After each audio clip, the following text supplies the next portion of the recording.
Long ago, before humans set foot on earth, heaven was filled with the boundless light of infinite goodness. Everything was perfect. Every angel radiated brilliance and deeply revered their Father, the great Creator. Among all the angels, one stood out, Lucifer. Lucifer was known as the seal of perfection, wise, beautiful, and more flawless than any other creation. He was the first masterpiece crafted by God, the firstborn who carried all of God's love and joy. With divine craftsmanship, God endowed Lucifer with extraordinary intelligence and power, second only to himself. He was admired and venerated by every angel in heaven. Lucifer was not only beautiful but also an exceptional leader. He was the guiding light, the one whom all angels respected and followed. Under his command, the heavenly choirs praised God with fervor and harmony. His voice was like a blazing flame in the darkness, leading the songs and prayers offered to the Creator. However, perfection did not last.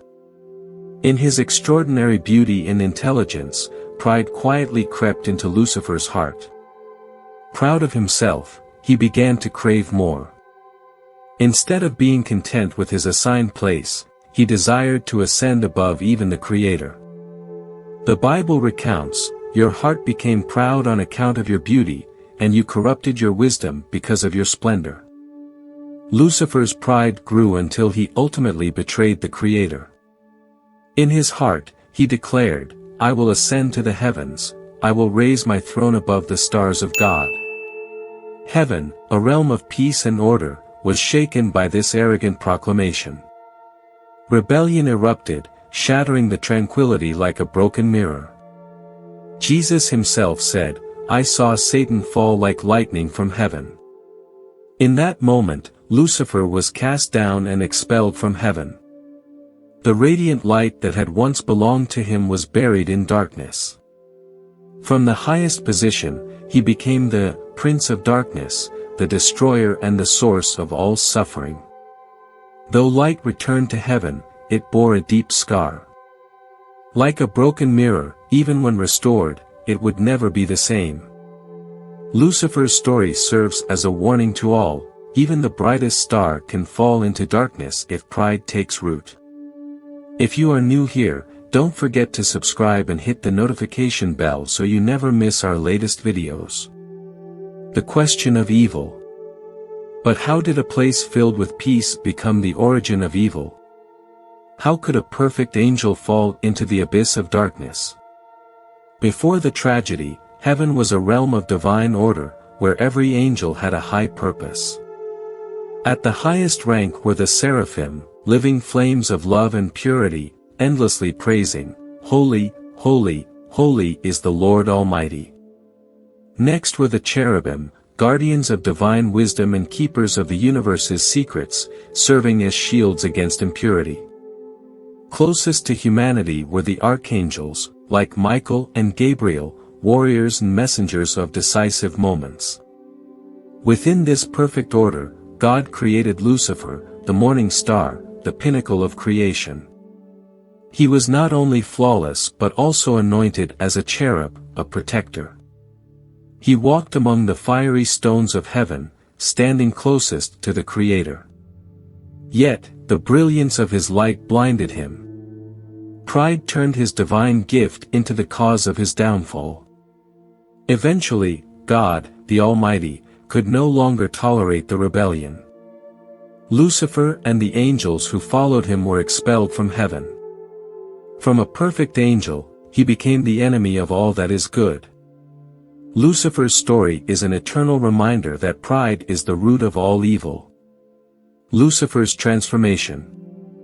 Lucifer, the most radiant morning star to ever exist, was brought low. How could a perfect creation become the source of darkness and evil? In the Bible, Lucifer is mentioned sparingly, as a mystery interwoven within the sacred texts. What we know of him is found in scattered passages written in symbolic language. This story draws not only from the Bible but also from other sources such as the History of the Angelic World by Father José Antonio Forti and the writings of Saint Augustine. Saint Augustine described Lucifer as the embodiment of pride. According to Augustine, Lucifer, blinded by his own light, aspired to be equal to the Creator. His fall serves as an eternal lesson about the consequences of ambition that exceeds boundaries. The fall of Lucifer. At first, Lucifer's transformation began as a small spark, a fleeting thought in his mind. He wondered, could my light shine even brighter? What if my glory didn't have to serve others? These questions, though small, were like seeds that took root and grew in his thoughts. In silence, he began to imagine himself seated on a high throne, worshipped by all. This idea grew over time, and with it, the distance between him and the other angels widened. Even so, heaven maintained its harmony. But the angels began to notice Lucifer's change. He became introspective, less talkative. The light that once inspired now seemed restless and troubled. One day, Gabriel approached him gently and asked, "Lucifer, my brother, what burdens you? Your light seems unsettled." Lucifer replied with a distant gaze. "There are things we cannot fully understand, Gabriel." Gabriel felt uneasy but received no further explanation. Lucifer's heart became a silent storm, increasingly unpredictable. He began to neglect his duties. His voice, which once led the heavenly choirs, fell silent. In gatherings of praise, his absence felt like a missing star in the firmament. Freedom and choice. The order of heaven did not come with chains. God granted every angel the freedom to love and serve him. Along with their perfection, they were given a precious gift, free will. Lucifer, caught between light and shadow, had to make his own choice. In his heart, discontent grew into a dangerous dream. Some angels, mesmerized by his charisma and vision, began to listen to him quietly, as if he could lead them to a different destiny. A cherub, noticing his change, once asked, "Lucifer, do you no longer find joy in singing?" Lucifer responded with a cold smile. "I have found other pursuits. Perhaps there is something beyond what we have always known." The fateful decision. Eventually, the small spark in Lucifer's heart ignited into a flame of ambition. He declared, "I will ascend above the clouds, raise my throne above the stars of God. I will become the Most High." That night, his light changed. It was no longer the light of praise but the fire of ambition. Heaven, once peaceful and orderly, trembled at the first signs of rebellion. The name Morning Star was not an empty title. Lucifer had once been the guiding light, the first illumination in the darkness of creation's night. Angels, with wisdom and strength that reflected God's purity, had listened to him with deep reverence. He did not need lies or empty promises to attract followers. His charisma, passion, and unwavering authority drew many to him. Lucifer was not a mere deceiver. He was a leader with vision. His words were not falsehoods but carried a passion and an image of a new future. Many angels were captivated, believing him to be a brilliant and unique leader worthy of following. Betrayal. But Lucifer's ambition didn't stop at winning the hearts of the angels. He wanted to surpass God himself. This dream was the ultimate betrayal of the Creator and became the source of chaos in the universe. The story of Lucifer's fall is not just one of rebellion, it is a warning about the power of free will. God did not create evil, but the freedom he gave allowed evil to exist when a perfect being, blinded by the brilliance of his own light, chose to go against his will. Lucifer, the morning star, was once loved and trusted by God as his perfect firstborn. Even in the earliest moments, when the seeds of pride began to take root in his mind, he was still surrounded by the infinite mercy of the Creator. In the book of Job, God expressed pride in his magnificent creation, knowing that even in his sin, Lucifer remained a symbol of strength and wonder. The divine warning. In sacred silence, God called Lucifer aside. His voice, like a deep and flowing river, did not scold but gently offered patience and love. "Lucifer, my son, the seal of perfection, I sense your thoughts drifting from me. In your heart, ideas are growing that are pulling you away from eternity." Lucifer, radiant as ever, quietly replied, "Father, did you not create me to understand and explore? I only desire to delve into the depths of your works. Is that wrong?" God's heart was heavy with sorrow. He understood the fragility of the freedom he had given. Even the purest soil could allow the seeds of pride to take root. With a gentle tone, he reminded Lucifer, "Your desire for knowledge is noble, but your thoughts are becoming self-centered. You have been enchanted by the light I placed within you, forgetting that this light is a reflection of my love, not its source." Lucifer bowed his head, but within him, a fire of dissatisfaction and pride began to smolder. He responded, "Lord, I have never desired anything that is not yours. My light, this is the gift you gave me. How could I ever turn away from you when I was created by your will?" The choice of free will. God, with infinite compassion, extended his hand and said, "My son, remember that all light comes from me. Do not let your heart be consumed by shadows. If you return to me, your light will grow in truth, and together, we will transcend any solitary thought." But instead of feeling peace, Lucifer felt a sting to his pride.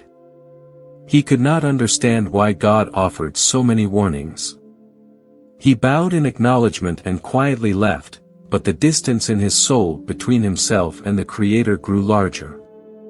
As days passed, Lucifer's desire to explore continued to consume him. He no longer paused to contemplate God with the same devotion. Though the angels still praised him and his voice still led the heavenly choirs, his heart was divided. Once more, God called him. "Lucifer, I see the path you are taking, and it grieves me. Your light is turning to shadow. There is still time, my son. If you return, the love within you will bloom once more." But this time, Lucifer refused to listen. His heart had hardened, seeking only self-satisfaction and personal glory. He asked himself, "Do I not deserve more?" The final opportunity. God, with boundless patience, allowed Lucifer to make his own choice. He knew he had offered all the love and mercy possible. "I will not turn away from you," he said in one final warning. "But you are free to choose."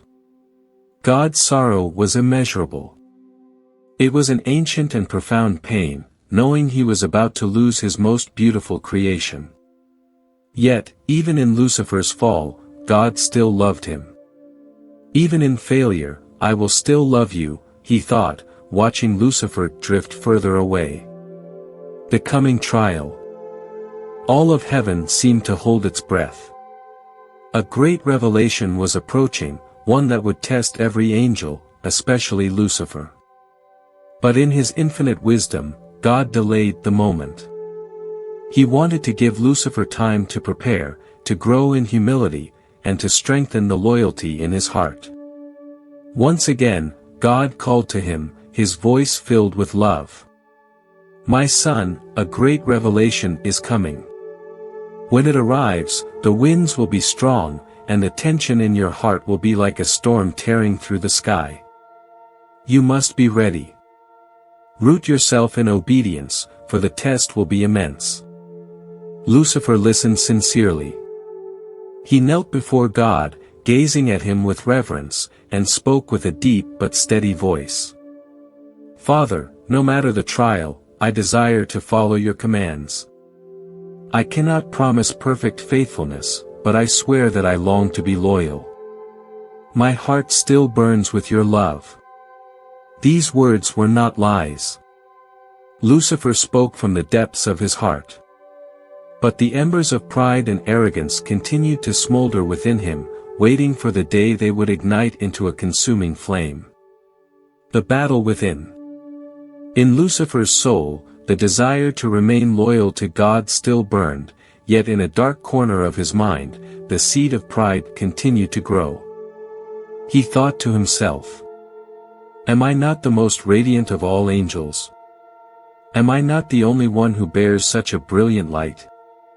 Despite God's infinite patience, who granted him yet another chance, the impending revelation was delayed to allow Lucifer more time to rediscover humility. "Lucifer, this trial will not be easy," God said to him. "Even when the winds threaten to carry you away, remember your origin, remember that all light comes from me." Temptation and free will. The trial that Lucifer faced was not unlike the story of Adam and Eve in the Garden of Eden. God had given them everything, but amidst the garden stood the tree of the knowledge of good and evil, a reminder of their free will. When the serpent whispered to Eve, "You will be like God, knowing good and evil," it echoed the same mistake Lucifer had made. In that whisper was born the desire to become something greater, to transcend complete dependence on God. Lucifer, the morning star, turned his back on the light of life, choosing instead to walk toward darkness. The most precious gift God had given, free will, turned out to be the most vulnerable point. Pride opened the door to his fall, shattering perfect peace. Virtues, once the foundation of the angels, became fragile, and for the first time, heaven witnessed darkness. The great revelation and final trial. God, with infinite patience, delayed the moment of trial many times. He continued to speak to Lucifer across the passage of time. "My son, the time of revelation is approaching. You must prepare yourself, humble yourself, for the trial will be immense." His warnings were full of love, like a father pleading for his child to return. God believed that love could overcome the pride that was beginning to obscure Lucifer's light. But time could not stretch indefinitely. God had to consider all the angels, not just Lucifer. Finally, the moment came. God summoned all the angels, great and small, to a divine assembly that illuminated heaven itself. A solemn silence fell over them, and the light of his presence shone brighter than ever. With a voice like gentle thunder, God declared, "I will create a material universe where life will flourish, reflecting my love and glory in a new way." The universe and humanity. Before the angels, God unveiled a glorious vision of what would be created. They saw galaxies, planets spinning in perfect harmony. And on one of those worlds, Earth, where life would reach its peak of splendor. The angels were filled with joy as they witnessed God's plans, as if they were witnessing a dream too beautiful to imagine.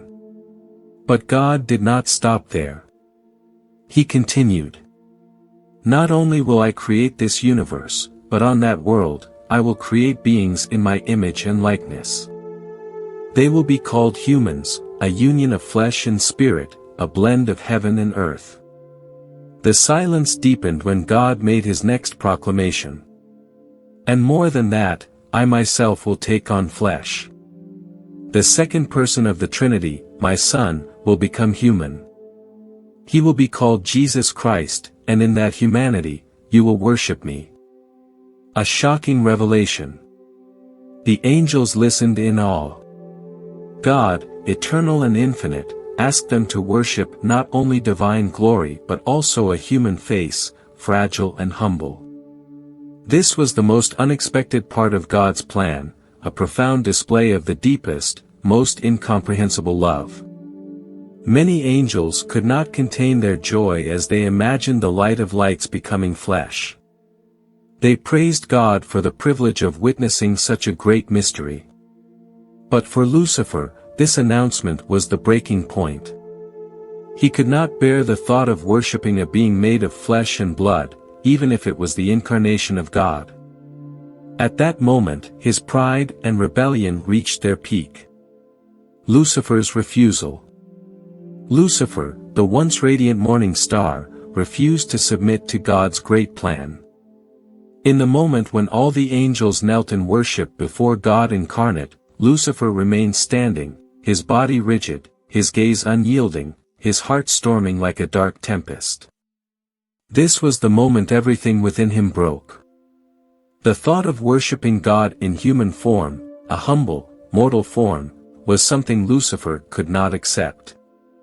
Why, he thought. Why would perfection itself lower itself? Why must we, beings of light, bow before flesh and weakness? Lucifer could not comprehend why God, knowing that humanity would fall and betray him, would still endure humiliation, even death, to save them. The vision of the crucifixion, the Creator being killed by his own creation, left Lucifer incredulous. This is absurd, he thought, filled with disdain. But within his dissatisfaction, a larger question arose: why not me? For centuries, Lucifer had been the most beautiful, the brightest, the closest to God. He believed he was more deserving than anyone to be united with God's essence. Yet, instead of elevating him, God chose to take on human flesh, beings Lucifer deemed lowly and unworthy. From this thought, bitterness grew, coiling around his heart like a serpent, suffocating every trace of love and reverence he had once held for the Creator. The final rebellion. The decisive moment arrived. God stood among the angels, and one by one, they knelt in adoration. But Lucifer remained still, his body like stone, his gaze fixed on God's throne. Then he opened his mouth and uttered a single word, one that resounded like thunder in heaven's silence. No. God looked at him, his eyes full of sorrow and love, but Lucifer felt only contempt. Taking a deep breath, his voice rose again, this time colder, more defiant. No. His voice echoed through heaven like a pronouncement of judgment, leaving the angels trembling. They could not comprehend what they were witnessing. How could the most beautiful, the purest angel defy the Creator? Lucifer turned to face the multitude of angels. With a terrifying calm, he began to speak, his words like daggers piercing their hearts. Do you not see this is a mistake? Do you not see that what God asks is absurd? His voice, filled with intellect and persuasion, resonated across the celestial realm. He asks us to worship an inferior form, to bow before mortal flesh. This is not glory, this is humiliation. If you found any of the messages valuable, be sure to like this video and share it with someone who might need it today, or leave a comment below. The seeds of rebellion. Lucifer's words were not empty lies. They were filled with logic, presented with a cold passion. Some angels, overwhelmed by his wisdom and authority, began to waver. We, beings of pure light, should stand in a higher place, not bow down to something lesser. God has made a mistake. He has chosen the wrong path. Every word Lucifer spoke was like drops of poison seeping into the souls of the angels. Some began to feel that perhaps he was right. Perhaps God was demanding the impossible. Lucifer, with natural majesty and charisma, looked at each angel in the crowd. The once brilliant morning star now stood in heaven, his heart filled with pride and fury. His words resounded with a persuasive power, blending sharp intellect and defiance. The angels, despite carrying their own light, could not help but listen. Every phrase from Lucifer was like a sharp blade, sowing doubt in their minds. But then, at the height of Lucifer's speech, an unexpected voice rang out, powerful and simple, cutting through the silence like thunder. "Who is like God?" Michael's cry. The voice belonged to Michael, the humble archangel, small among the celestial beings yet pure beyond comparison. Those three words, "Who is like God?" were like a piercing sword that struck at the heart of Lucifer's arguments. It was not just a question but a definitive statement. No one, not even the most radiant morning star, could compare to the Creator. Michael stepped forward, his small stature seemingly unaffected by Lucifer's overwhelming brilliance. Yet, in his humble light, he carried the strength of truth and love. "You are arrogant, Lucifer," Michael said, his voice calm but as thunderous as a storm. "Your light has become darkness, trying to obscure the Creator. Do you not see that you have placed yourself above God?" The accusation and exposure.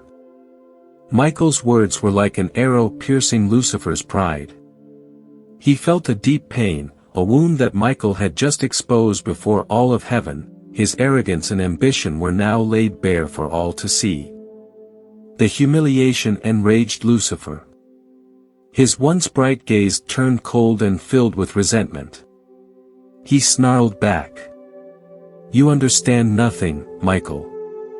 You are too blind to see that what God asks of us is humiliation. I, the first in His glory, cannot bow to something so low." Though his words still carried a booming power, they were now distorted by bitterness and anger. The surrounding angels could sense the shift. Among them, some remained drawn to Lucifer's reasoning, but Michael's simple words had planted a seed of awakening in others. Michael looked at Lucifer with unwavering determination yet with profound compassion. His voice was gentle yet powerful. "You do not understand love, Lucifer. This is not about humiliation, it is about love.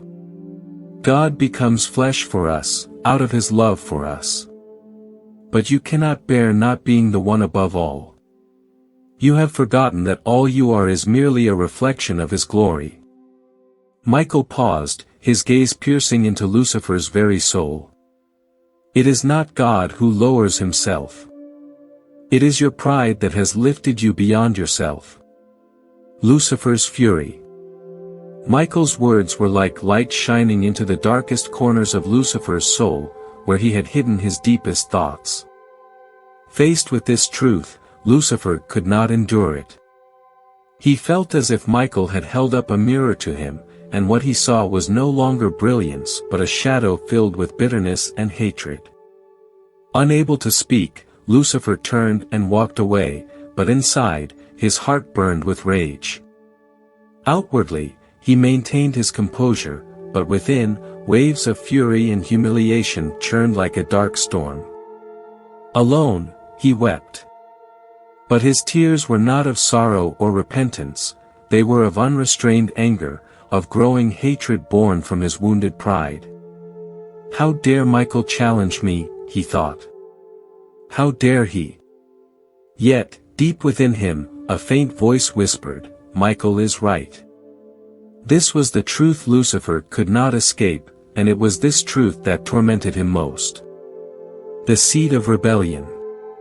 Burning with anger and hatred, Lucifer began to sow seeds of doubt in the minds of other angels. "Can you not see? What God asks is unacceptable.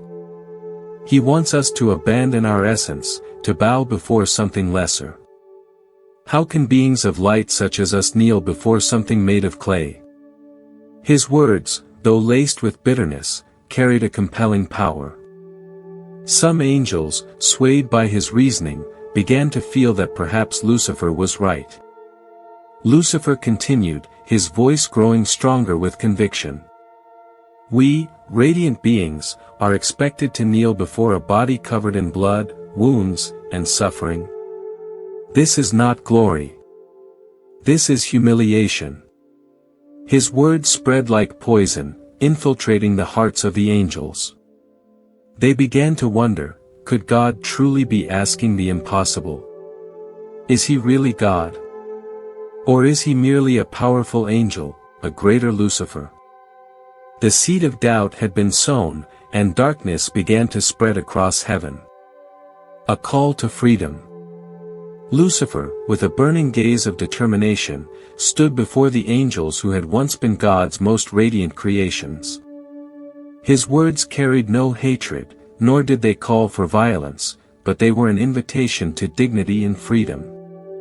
He spoke of the greatness of angelic nature, of the right to self-determination, unbound by anyone, not even the Creator. God has given us free will, Lucifer proclaimed. So why do we not use it? Why do we not become what we truly want to be, surpassing the limits he has set for us? The rebellion takes form. With each gathering, Lucifer's army grew stronger. Those who followed him were not the weakest angels but the most intelligent, the most powerful, and the most radiant, beings in whom God had invested extraordinary strength and beauty. They followed not merely out of discontent but because Lucifer had awakened within them a longing for recognition, for freedom. Standing before them, Lucifer radiated authority, his light now tinged with shadows. "We are the future," he declared, his voice echoing like thunder. "We are the light that refuses to kneel. If God will not grant us the place we deserve, we will take it ourselves." These words were not just promises but declarations of war. The angels who listened felt a sense of pride ignite within them. They failed to see that the freedom Lucifer promised was not freedom at all but chains forged from their own pride. Michael takes a stand. While rebellion spread, one corner of heaven remained steadfast. Michael, the humble archangel, stood resolute and determined. He did not falter in the face of Lucifer's defiant light. Once again, he raised his voice, proclaiming, "Who is like God?" These three words, filled with power and unwavering loyalty, stirred the hearts of angels who still wavered. Michael did not fight with arrogance but with faith. Standing before Lucifer's army, small yet fearless, he raised his sword and declared in a voice that resonated across the universe, "We fight not for ourselves but for the light, for the truth, for the Creator." The first war in history. And so, the war began. Lucifer's army, made up of angels who had once been the most beautiful and powerful, now fought with unrelenting fury. Their light, no longer pure, had been twisted by the shadows of pride. On the opposing side, Michael led the faithful angels.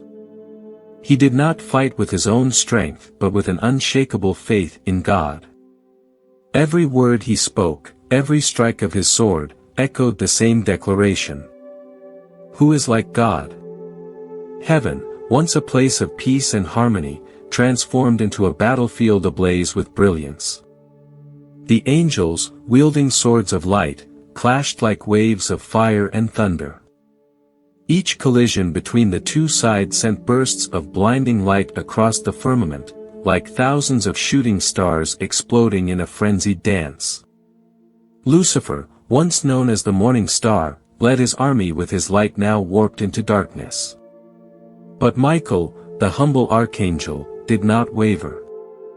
With humility and courage, he marched forward, his voice resonating. "Lucifer, your light has become darkness. You cannot surpass the Creator." The clash between Michael and Lucifer.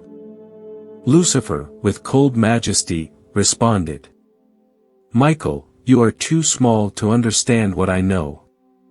Do you not see that we deserve more? Do you not see that our submission is nothing but humiliation?"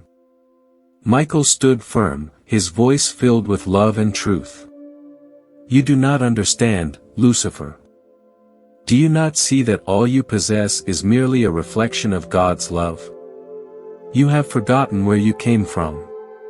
Two lights, one brilliant yet corrupted, the other pure and steadfast, clashed in a battle of destiny. Around them, heaven trembled, and the universe seemed to hold its breath. Michael's unwavering faith shone brighter than any sword. With humility as his armor and truth as his shield, he stood as the ultimate contrast to Lucifer's pride. This battle, though fierce and devastating, was not just a clash of armies but a war of ideals, love versus pride, humility versus ambition. The outcome of this cosmic struggle would shape eternity. The battle in heaven reached its climax, with Michael standing firm in faith and truth. His unwavering certainty in the righteousness of God's love gave him and the loyal angels a strength that could not be measured by earthly means. They felt the divine presence enveloping them, reminding them they were not alone. The Creator was with them, and in that, they found the courage to press forward against the rebellion. Lucifer's final stand.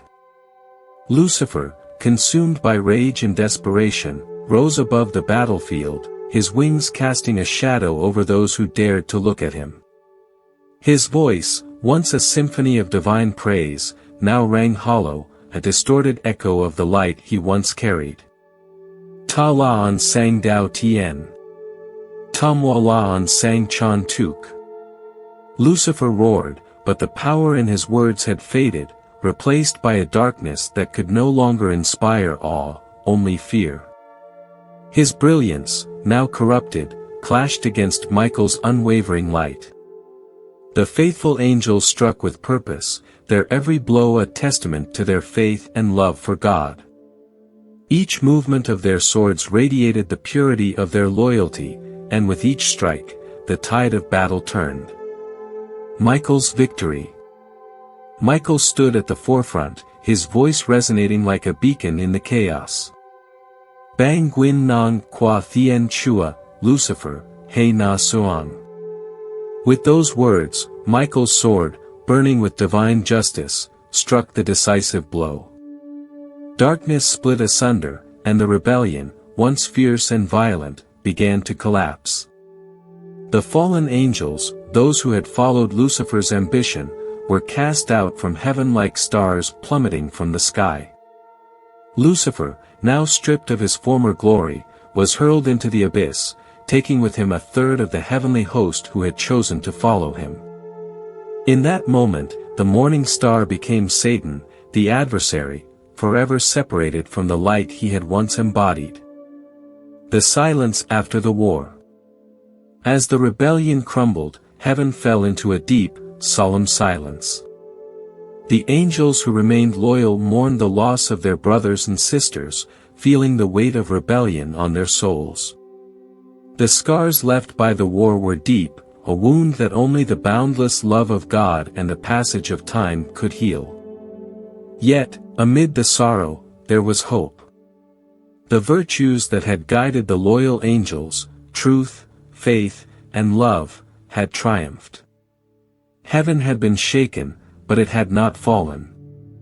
The light of goodness had proven once again that it could never be extinguished, for it was the very essence of God.